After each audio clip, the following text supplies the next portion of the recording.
Well, I think we should drop some secret sauce. Our secret weapon? Yeah. My secret weapon?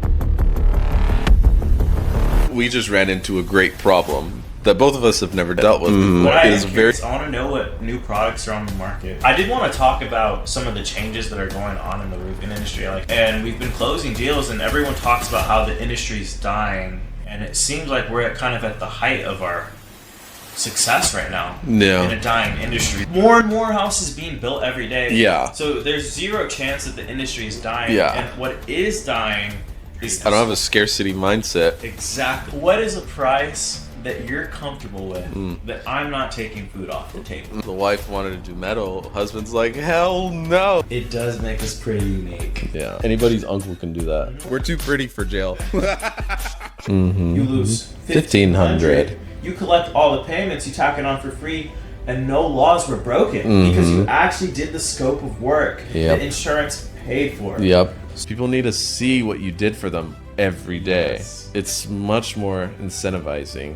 You've earned their trust and you've earned their business. Now the roofing sale is going to be 10 times easier. Yeah. Because in our sales training course, we have something called Impulse. And it goes over the Impulse facts, but more importantly, it goes over when to close a deal. Yep. If someone gives you an objection, you agree with them, and then you take your time. I had a very unique experience learning sales, now that I think about it. Guys, it's called Maslow's hierarchy of needs, but like every human follows it basically. Let me say this is a saying I like, is that money is human energy incarnated. Yeah, people will sympathize for you and say yes. Starting a company is easy. It's not as hard as you think, and you don't need as much money. Don't sell yourself short. Don't do it cheap. I think roofs is the best, bro. It's the king. It's the king if you're good.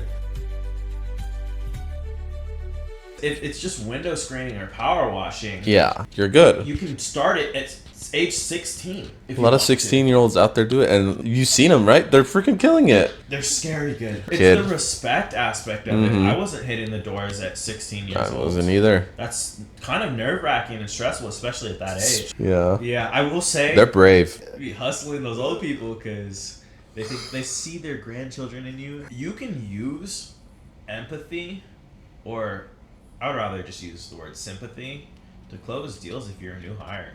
You can just straight up let someone know, hey, I'm new. I haven't had an inspection yet. Do you mind if I do one on your roof? It takes about 10 minutes.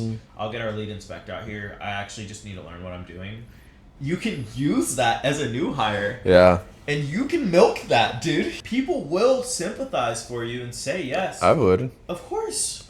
It's not going to hurt. But even if it's not roofs, if it could be something else, like, let me power wash your driveway. Power wash your driveway, sure. Yeah. Absolutely. If I was 16, I'd do that. And more importantly, I would do a good job. You have to do a good job. Exactly, right? Yeah. Under promise, over deliver. Starting a company is easy. It's not as hard as you think, and you don't need as much money as you think. If I was starting off and I had my power washer and I was door knocking, first person I could talk to would be like, let me do it for free. Of course. And just introduce me to someone. Don't sell yourself short. Don't do it cheap. Not lowballing. That's... Yeah. I'll tell you what, dude. Out of everything I've learned in sales, undervaluing yourself is the worst feeling sale you'll ever make.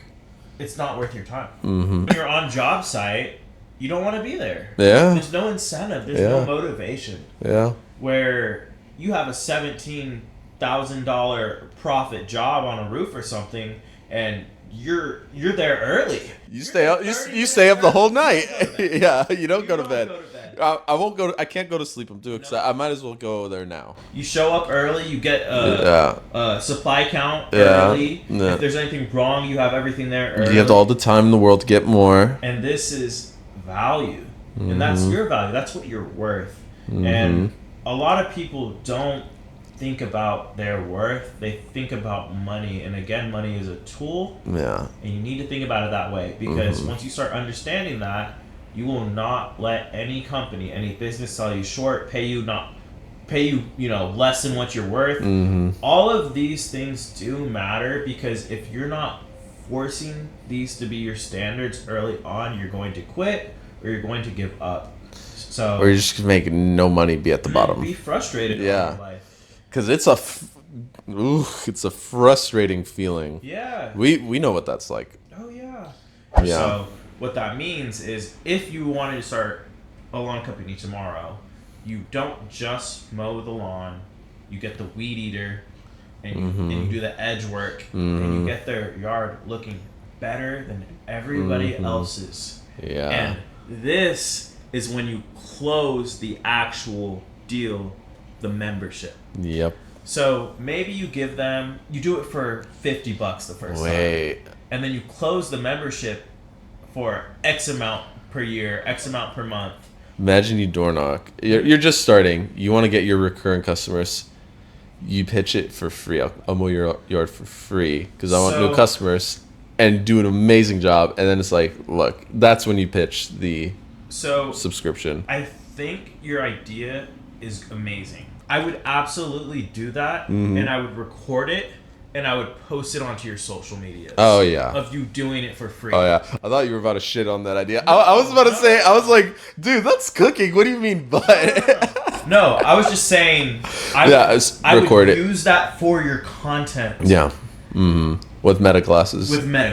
Yeah. Because your business is going to blow up on social media. By the way, that is the number one way to promote your business right now, is to just post yourself doing work for free for people, and doing like a sped up version of it, where they can see the time lapse in a short period of time, see the beginning and the end results.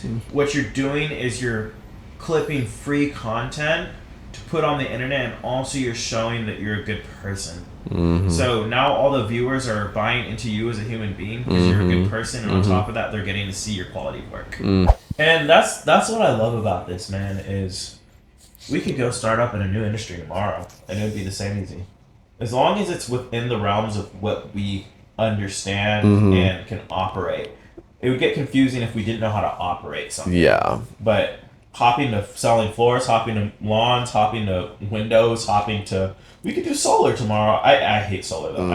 I personally couldn't do solar because roofs. I think roofs is the best, bro. It's the king. It's the king if you're good. If you're good, it's the king. It is the best industry. How to find the best neighborhoods. Have we gone over that? How to find a good neighborhood. Like, I know we have our method for hail. It's changing too though. But yeah. So I agree with you. Hail. I feel like with hail, roofing reps know the system. But if we're taking hail out of the picture, I don't think most people know how to do that. Yeah. Should we share the secret sauce with them? I don't know. Just kidding, you guys. Yeah. You look for algae staining all over the neighborhood. Yep. All over. And the beauty in it is you can just pop out your iMaps, zoom in, zoom out, zoom in, zoom out on a bunch of different neighborhoods until you see consistent algae staining. Yep. And what that means is that neighborhood is old. There's a bunch of old roofs in that neighborhood. You wait for a rainstorm like we did. Yep. And you can close 5-6 roofs just from calling and knocking for the rain. Stop selling on hail. Now, once you get the inspection, you're going to look for hail damage. And you're still going to knock hail damage areas, but it could be from a year ago. Yeah.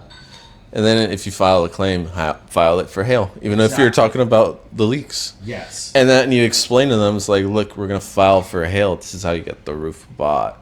Other roofers might only file for wind. Yep. And then you don't get the full amount you should. Exactly. And then that shows your expertise. Yeah. But you're pattern breaking because you're not knocking on the door saying, yeah, the hailstorm, blah, blah, blah. Same pitch that every homeowner's heard. You're just knocking on the door.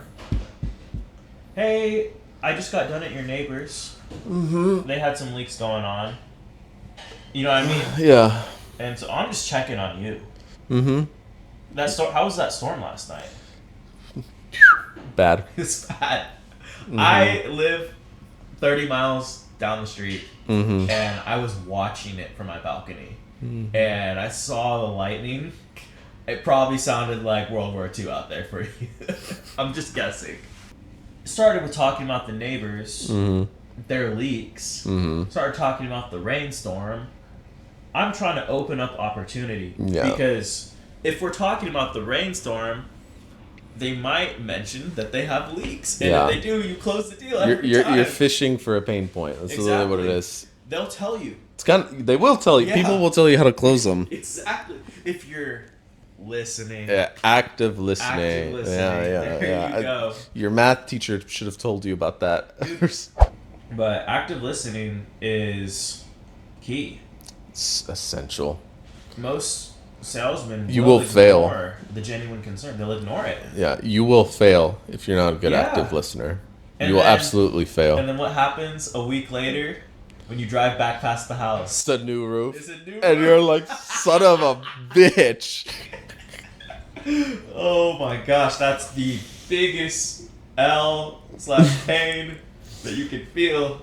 Whew, man, It doesn't yeah. happen to us much anymore. No, But it still happens. it does happen, yeah. Yeah. Now, well, we've had a lot that were just no one answered the door, and we were Yeah. just wrong place, wrong time, Yeah. Yeah. and that's a horrible feeling too, because we're like, God damn it, someone was here. The worst is when you've been following up with someone for months. You've knocked on the door like 100 times, and they keep lying to you and keep capping, and then they go with someone else. And you're like, I didn't do anything wrong there. Those are the cucks. Yeah. Yeah, Facts. Yeah. Just be straight up with them. tell the truth. One thing I will say though is there's homeowners that want to work with you, and there's homeowners that want to work with someone else. Someone might like Eddie more than me. Someone might like me more than Eddie, and it actually has nothing wrong to do with you. There is a psychological reason that honestly it's a phenomenon. It could be a childhood experience for all I It could be a know. You could childhood remind them of an old friend. Exactly. That they like or, Or, they hate. or you could remind them of like their bully. Yeah. Like, yeah, you never know. 100%. Yeah. And so, with that being said, don't let any deals that slip through discourage you. Remember, everything's law of averages, and that's actually just fed into your law of averages. Yep. So, if the deal doesn't close, it's a no.